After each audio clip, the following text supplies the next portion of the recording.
Bismillahirrahmanirrahim. Assalamualaikum warahmatullahi wabarakatuh. Welcome back to my channel. Ketemu lagi bersama saya, Cici Nur Jamila.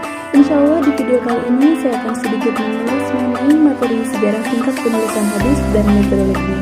Untuk lebih lanjutnya, mari kita lihat ulasan berikut ini.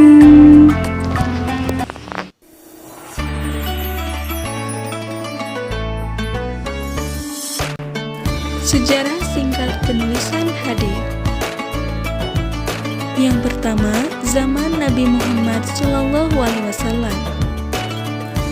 Sejarah penulisan dimulai pada awal masa kenabian. Awalnya, Rasulullah SAW melarang para sahabatnya menulis hadis.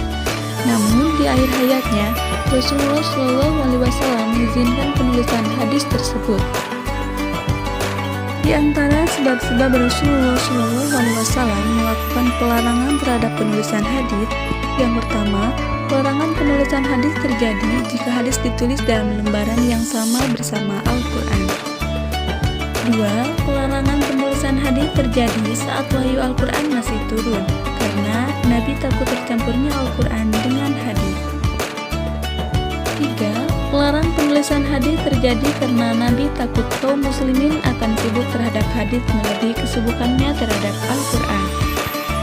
Yang terakhir, pelarangan penulisan hadis dikhususkan untuk yang mempunyai hafalan yang kuat dan dibolehkan jika tidak memiliki hafalan yang kuat. Kesimpulannya, bahwasannya penulisan hadis itu dibolehkan, bahkan disunahkan menulisnya dan sudah terjadi di zaman Rasulullah SAW. Selanjutnya, zaman Khulafaur Rasyidin. Di zaman Khulafaur Rasyidin, para sahabat juga masih belum fokus menulis hadis karena perhatian utama waktu itu dicurahkan untuk penyebaran Al-Quran dan pendalamannya. Zaman Tabi'in.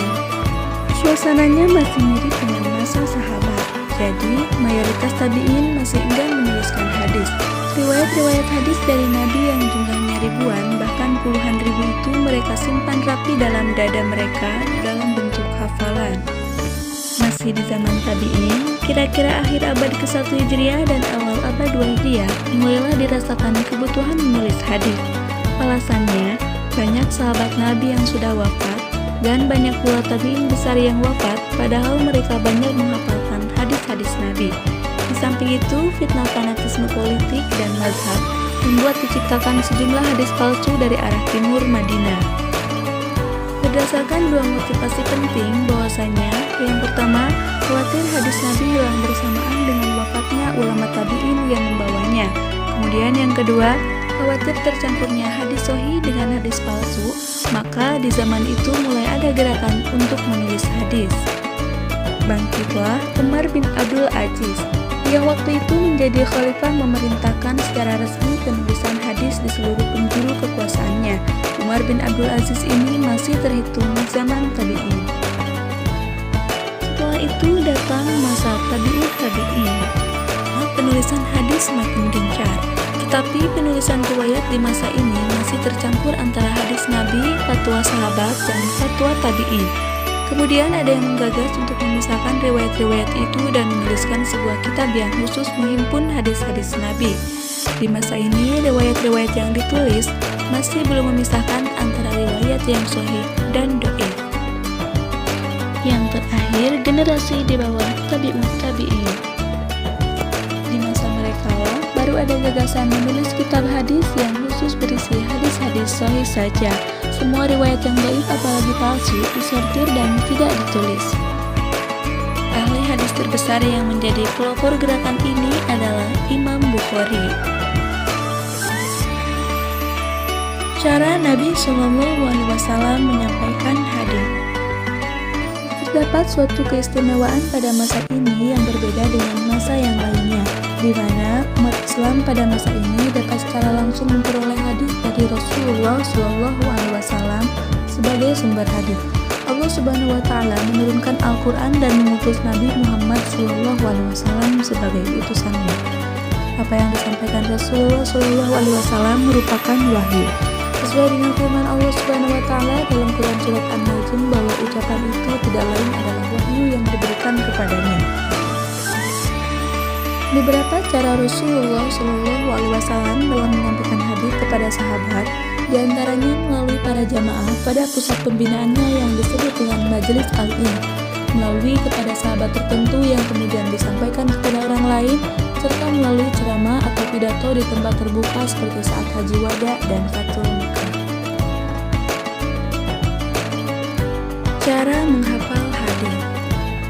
Terhadap Al-Quran, beliau menginstruksikan secara resmi kepada para sahabatnya supaya ditulis di samping dihafalkan. Sedangkan untuk hadis Rasulullah Shallallahu Alaihi Wasallam hanya menyuruh untuk menghafalkannya dan melarang menulisnya secara resmi. Maka segala hadis yang diterima dari Rasulullah Shallallahu Alaihi Wasallam dari para sahabat diingatnya secara sungguh-sungguh dan hati-hati supaya tidak terjadi kekeliruan dengan apa yang diterimanya. Beberapa dorongan yang diberikan Rasulullah Shallallahu Alaihi Wasallam kepada para sahabat dalam menghafal hadis, diantaranya adalah yang pertama, menghafal merupakan budaya bangsa Arab yang telah diwarisinya sejak zaman pra-Islam dan mereka terkenal kuat hafalannya. Kemudian, selanjutnya Rasulullah Shallallahu Alaihi Wasallam banyak memberikan spirit melalui doa-doanya. Yang terakhir, seringkali ia atau Rasulullah Shallallahu Alaihi Wasallam menjanjikan kebaikan akhirat kepada mereka yang menghafal hadis dan menyampaikannya kepada orang lain. Selanjutnya, menulis hadis. Sebagaimana dalam hadis Sa'id Al-Khudri ditemukan sahabat yang memiliki catatan-catatan yang melakukan penulisan terhadap hadis Nabi Shallallahu Alaihi Wasallam.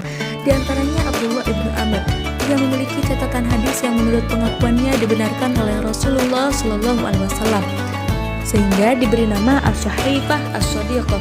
Menurut sebuah riwayat diceritakan bahwa orang-orang Quraisy mengkritik sifat Abdullah ibnu Amr karena sikapnya yang melalui penulis yang datang dari Rasulullah Shallallahu Alaihi Wasallam. Mereka berkata, "Engkau tuliskan apa saja yang datang dari Rasulullah Shallallahu Alaihi Wasallam, padahal Rasul itu manusia yang bisa saja bicara dalam keadaan marah." Kemudian kritikan itu disampaikan kepada Rasulullah Shallallahu Alaihi Wasallam dan Rasulullah menjawab dengan mengatakan, "Uktub fawadi binafsi biyadihima yakhruj illa haq." Tulislah dengan zat yang diriku berada di dalamnya, tidak ada yang keluar daripadanya kecuali yang benar. Hadis riwayat Bukhari. Karakteristik yang menonjol pada masa tersebut adalah para sahabat memiliki komitmen yang sangat kuat terhadap kitab Allah Subhanahu wa Ta'ala. Mereka memelihara dalam lembaran-lembaran nashab. Dalam hati mereka, kehati-hatiannya terhadap Al-Quran ini juga diberlakukan terhadap sunnah al-hadis.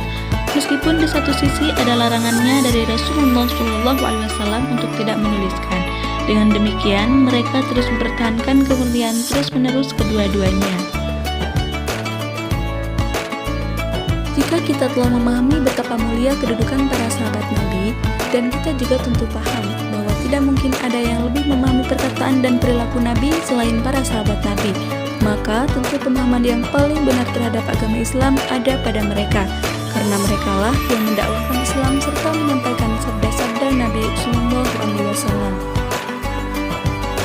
Oleh karena itulah, seorang sahabat Nabi, Abdullah bin Mas'ud radhiyallahu anhu berkata, "Siapa saja yang mencari teladan, teladanilah para sahabat Rasulullah Sallallahu Alaihi Wasallam, karena merekalah orang yang paling baik hatinya di antara umat ini, paling mendalam ilmu agamanya, umat yang paling sedikit dalam berlebih-lebihan, paling lurus bimbingannya, serta paling baik keadaannya." Allah telah memilih mereka untuk mendampingi Nabi Shallallahu Alaihi Wasallam dan menegakkan agamanya. Karenanya, kenalilah keutamaan mereka dan ikutilah jalan mereka, karena mereka semua berada pada Shiratal Mustaqim atau jalan yang lurus. Semoga Allah senantiasa menunjukkan kita jalan yang lurus, yaitu jalan yang ditempuh oleh Nabi Shallallahu Alaihi Wasallam serta para sahabatnya. Baik, sekian video dari saya. Mohon maaf apabila terdapat kekurangan, dan jangan lupa untuk klik tombol like dan subscribe. Semoga bermanfaat. Assalamualaikum warahmatullahi wabarakatuh.